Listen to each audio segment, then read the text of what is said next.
Welcome back to the channel, everyone. Today is Tuesday.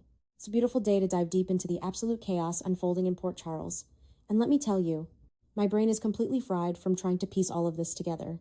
Okay, so I've been thinking about this, and the whole situation with Jen Sidwell is just, it's a lot. Like, he's literally everywhere right now. I was up until 3 a.m. staring at the ceiling trying to map out his connections. So, Sonny Corinthos and Laura Collins are apparently talking to Lucas Jones about their master plan to turn Pascal against Sidwell. Wait, actually, let me back up. Why Lucas?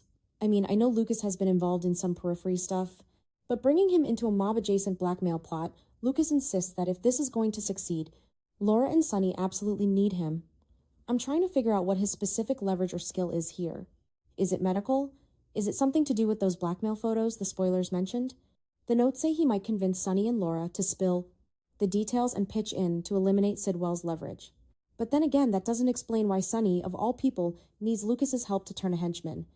I mean, not exactly, but kind of Sonny usually just threatens people with meat hooks. Or maybe not. I don't know. It feels like there's a massive missing piece here. What was I saying? Oh, right, Pascal. So, Pascal is apparently going to be put on hostage babysitting duty by Cassius. Okay, I know we call him fake Nathan West or whatever, but Cassius leaving Pascal alone with Jocelyn at Windermere is a choice. A really, really bad choice. Pascal is going to taunt Jocelyn, suggesting it's such a shame she won't be able to do anything about her situation. He's reminding her she's stuck, downplaying her chances of freedom, tossing threats around.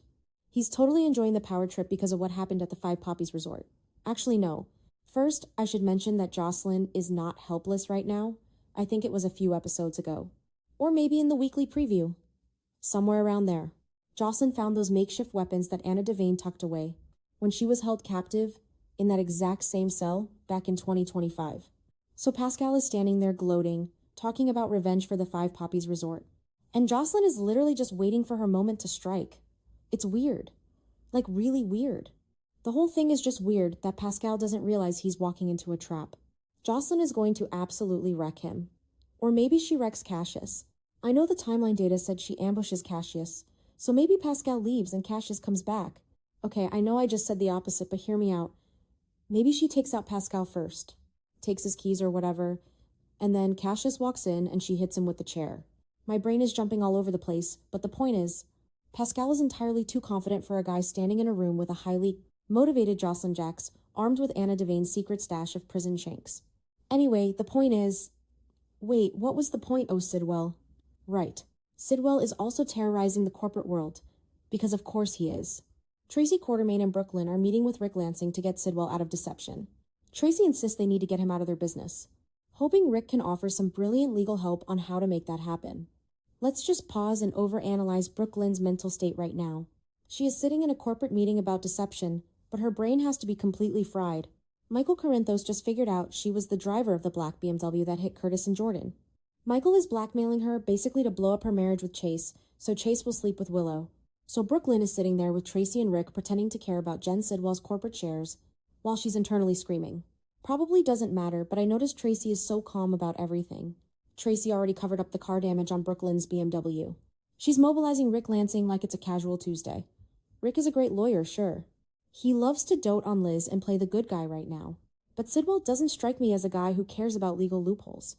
Sidwell is a dangerous man. If Rick starts poking around his deception contracts, Sidwell might just put a hit out on him. But then again, Tracy has Ethan Lovett on speed dial now, right? She just hired Ethan for his particular skill set. So maybe Tracy is planning a two-pronged attack, Rick for the legal side and Ethan for the illegal side. I don't know, I'm just spitballing here, but it makes sense. Kind of. Okay, moving on to Turning Woods, because this is what's really bugging me.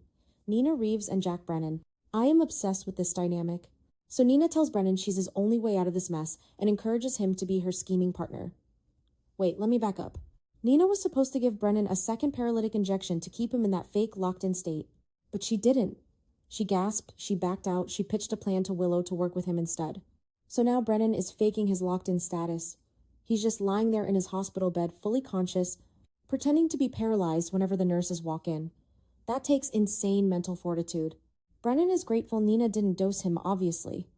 But the stakes are so ridiculously high. Ross Cullum would ship him off to Steinmauer or just straight up kill him if he knew the truth. Cullum and Sidwell are the real enemies here. So Brennan agrees to protect Nina and Willow's secrets. Which, by the way, Willow's secrets are massive. She literally shot Drew and is dosing him with the actual paralytic. I mean, how is Willow functioning right now? She's breaking down in front of Chase, crying about being guilty of so much. While Michael is taking photos of them through his private investigator Elaine, it's a complete train wreck. But back to Nina and Brennan. Are they going to fall in love? I mean, kind of. They are trauma bonding over plotting against international criminals. It's very Port Charles. Nina is sitting there at Turning Woods, basically telling this dangerous man that she holds his life in her hands, but also she needs him. And Brennan, who is usually the one pulling the strings, has to rely on Nina Reeves of all people. It's a fantastic shift in power dynamics, but I keep second-guessing how long Brennan can keep up the act. If Cullum walks into that room and tests his reflexes, the whole thing blows up. And if Cullum finds out Nina is playing him, Nina is dead. Just dead. Let's talk about the PCPD for a second, because I am losing my mind over this. Dante Falconeri is talking to Elizabeth Baldwin, ultimately hoping Detective Joe Fitzpatrick has some news to share regarding Rocco. Okay, stop. Just stop. Joe Fitzpatrick is so sketchy. I have been analyzing this guy's every smirk since he debuted. The preview showed him giving this sly smile. He has a hidden agenda. He is 100% working for Ross Cullum or Jen Sidwell. Sidwell literally said he has more than one informant. So Dante is standing there desperate for his missing son, relying on a dirty cop. It makes me sick to my stomach, honestly. And Rocco is out there on the run with Britt Westbourne. Britt is trying to protect Rocco, and also Danny because Cullum wrongly thinks Danny shot him. It's a massive web of misunderstandings and danger. Dante is so fiercely protective, but he's looking in the wrong places. He needs to realize Fitzpatrick is playing him. I keep thinking about how Gio feels right now, blaming himself for Rocco running away, being comforted by Emma Scorpio Drake. It's all just tragic. But Dante talking to Liz at the PCPD. Liz just got locked in a closet by Britt. So Liz is probably traumatized. Dante is panicked. And Fitzpatrick is just standing there taking notes and probably texting Cullum their exact moves. It's infuriating. And that brings me to the most emotional part of all this. Lulu and Carly. Lulu tells Carly that Dante actually planned to get help from Sonny to disappear with Lulu and Rocco. Wait. Let me process this. Dante, the straight-laced cop, the guy who always plays by the rules, that was going to ask his mob boss father to help him become a fugitive so he could keep his family together. That is huge. That is a massive character shift for Dante. He confessed this to Lulu when he realized Rocco was already gone. And this confession, it broke something open in Lulu. She admits to Carly that part of her still loves Dante. I mean, of course she does. They have so much history. They are Lante. But Carly wonders if Lulu thinks Dante feels the same way. Lulu has so much to unpack emotionally. And Carly offering good advice. Actually, Carly has been pretty grounded lately. Valentine just made this grand romantic gesture for her, insisting he's over Anna Devane, and moving on romantically. So Carly is in this very romantic, the reflective headspace. She's actually the perfect person for Lulu to vent to right now. But then again, is it too late for Lulu and Dante Rocco is gone? He sent that video message saying it was his decision to go with Britt, but they are still fugitives. If Dante had just executed his plan with Sonny a day earlier, they would all be safely hidden away in some mob safe house. Instead, Rocco is in the wind. Sidwell is hunting Britt because she didn't show up to the lab.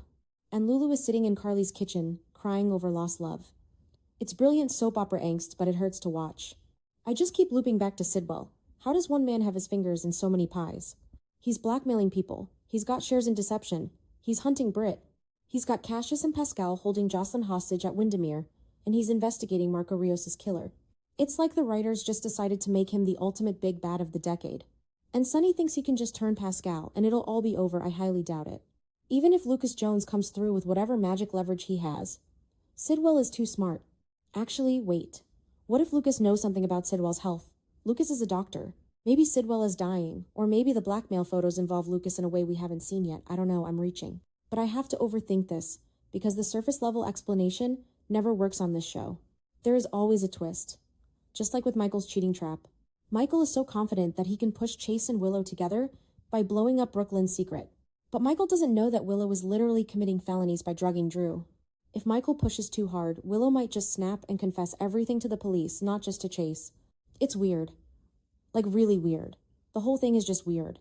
Every single character right now is holding onto a secret that could destroy their lives. Curtis is facing felony charges for hitting Isaiah, and Portia is furious Trina is caught in the middle. Ava and Alexis are digging into Delilah's tattoo artist in Manhattan, which is probably going to lead right back to Ethan, who Tracy just hired. It's all connected. The art gallery, Deception Windermere Turning Woods. It's a giant circle of secrets. I need to go to sleep. My brain is moving way faster than my typing right now. But I just can't shake the feeling that Tuesday's episode is going to set off a chain reaction. Pascal taunting Jocelyn is going to end in bloodshed. Nina trusting Brennan is going to end in heartbreak or prison. And Dante, trusting Joe Fitzpatrick, is going to put Rocco in direct danger. I mean, not exactly, but kind of. We'll have to see. Anyway, I'm going to stop rambling now. Oh wait, what was the point of all this? Oh right, watch your backs in Port Charles. Good night.